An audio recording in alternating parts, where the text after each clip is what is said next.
Pekinga narxi 200 million so'mdan yuqori turadigan Tracker avtomashinasini yutib olishga nima deysiz? Sharti mana shu QR kodni skanerlash va telefon nomeringizni kiritish hamda sizga kelgan SMS kodni aytish. Yaxshiyamki, bu huquqiy eksperiment. Xo'sh, o'zi odamlar bunga qanchalik ishonadi va shaxsiy ma'lumotini oshkor qiladi? Yashnobod tumanining Parkent bozorida holatni kuzatamiz.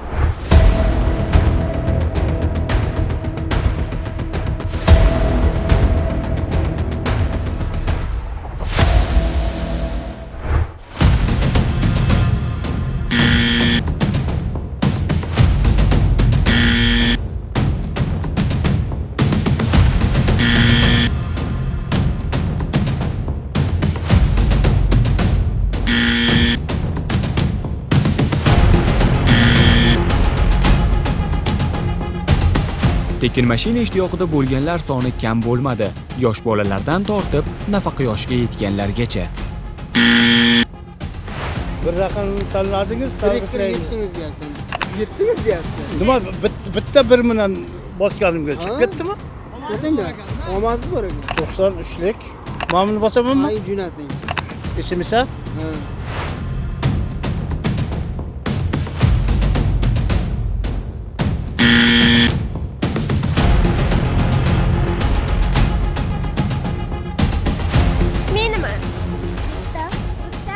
Nima qilding hozir? Nima qilmoqchi eding mashina yutib olib? Men adamga sovg'a qilmoqchi edim. Rostdan. Hozir senga qanaqadir ma'lumotlarni kiritdingmi? Ochdim. Oxirigacha o'qimadim-da. Nomer kiritish kerak ekan, kiritasanmi? Qanaqadir kodlar kelsa, o'shani ham kiritasan? Ha. Bu borada ko'pchilikning hafsalasi pir bo'lgani ham bor gap. Aslida tekin mashina uchun ular hammasiga tayyor edi. Siz Tracker nima deyapti u? Yutdingiz deyaptimi? Olish uchun telefon raqamingizni kiriting deyapti. Kiritasizmi hozir telefon nomeringizni?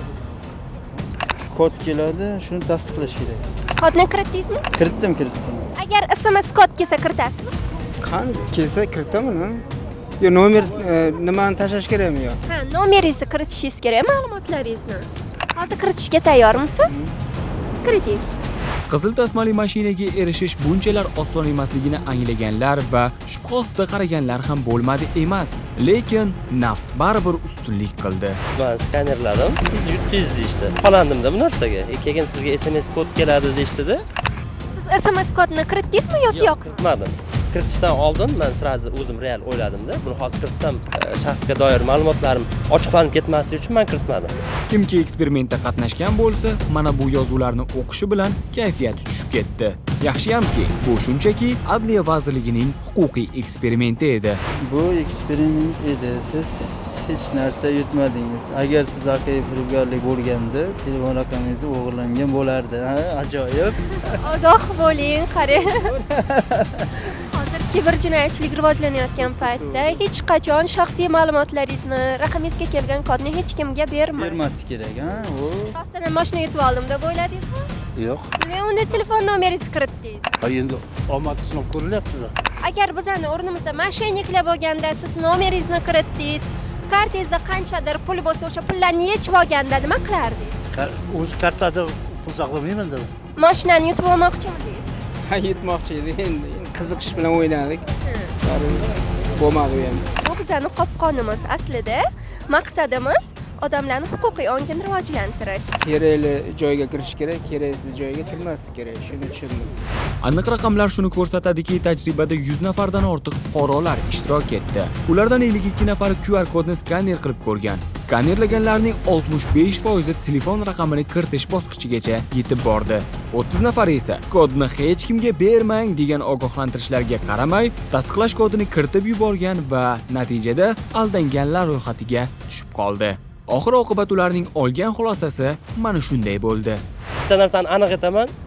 Tekin pishloq faqat qopqonda bo'ladi.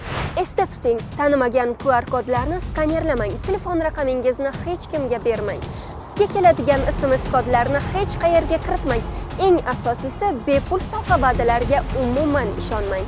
Eslatib o'tamiz, sizning shaxsiy ma'lumotlaringiz bizda saqlanmadi. Bu tajriba kiberjinoyatlarning oldini olish uchun o'tkazildi. Adliya TV'ni kuzatib boring.